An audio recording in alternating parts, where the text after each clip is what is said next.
सिंहासन 32। छठी पुतली। रविभामा की कहानी। राजा भोज किसी भी सूरत में सिंहासन पर बैठने का मोह छोड़ नहीं पा रहे थे। छठे दिन फिर वे राजसी वैभव के साथ तैयार थे बैठने के लिए।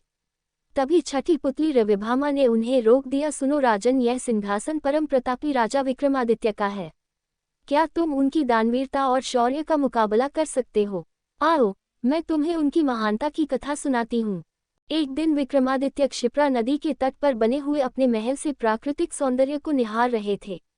बरसात का महीना था, नदी उफन रही थी और अत्यंत तेजी से बह रही थी। इतने में उनकी नज़र एक पुरुष, एक स्त्री और एक बच्चे पर पड़ी। उनके वस्त्र तार तार थे और चेहरे पीले। राजा देखते ही समझ गए कि वे बहुत ही निर्धन हैं। सहसा वे तीनों उस नदी में छलांग लगा गए।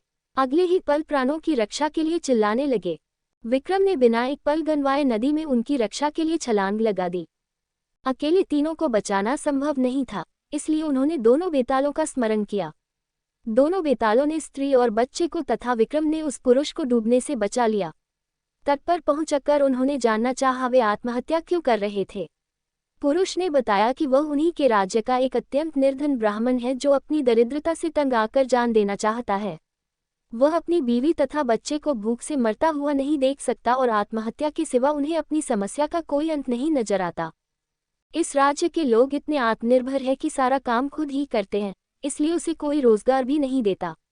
राजा विक्रम ने ब्राह्मण से कहा कि वह उनके अतिथिशाला में जब तक चाहे अपने परिवार के साथ रह सकता है, उसकी हर जरूरत पूरी की जाएगी। ब्राह्मण ने कहा कि रहने में तो कोई हर्ज नहीं है, लेकिन उसे डर है कि कुछ समय बाद आतिथ्य में कमी आ जाएगी और उसे अपमानित होकर जाना पड़ेगा। राजा विक्रम ने उसे विश्वास दिलाया कि ऐसी कोई बात नहीं होगी और उसे भगवान समझकर उसके साथ हमेशा अच्छा बर्ताव किया जाएगा। विक्रम के इस तरह विश्वास दिलाने पर ब्राह्मण परिवार अतिथिशाला में आकर रहने लगा। उसकी देखरेख के लिए नौकर चाकर नियुक्त कर दिए गए।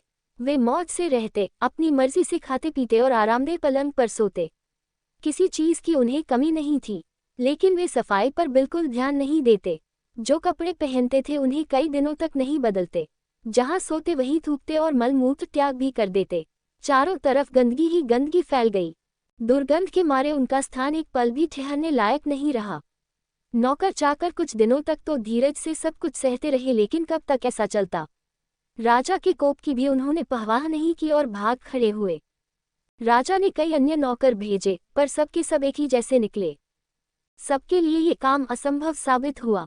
तब विक्रम ने खुद ही उनकी सेवा का बीड़ा उठाया। उठते बैठते, सोते जगते हुए ब्राह्मण परिवार की हर इच्छा पूरी करते। दुर्गंध के मारे माथा फटा जाता, फिर भी कभी अपशब्द का व्यवहार नहीं करते।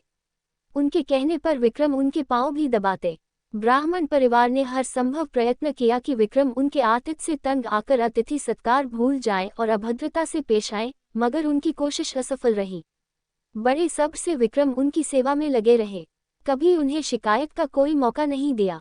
एक दिन ब्राह्मण ने जैसे उनकी परीक्षा लेने की ठान ली। उसने राजा को कहा कि वे उसके शरीर पर लगी विष्ठा साफ करे तथा उसे अच्छी तरह नहला धोकर साफ वस्त्र पहनाए।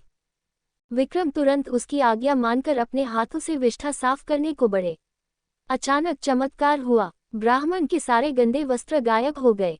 उसके शरीर पर देवताओं द्वारा पहने जाने वाले वस्त्र आ गए। उसका मुखमंडल तेज से प्रदीप्त हो गया, सारे शरीर से सुगंध निकलने लगी। विक्रम आश्चर्यचकित थे। तभी वह ब्राह्मण बोला कि दरअसल वह वरुण है।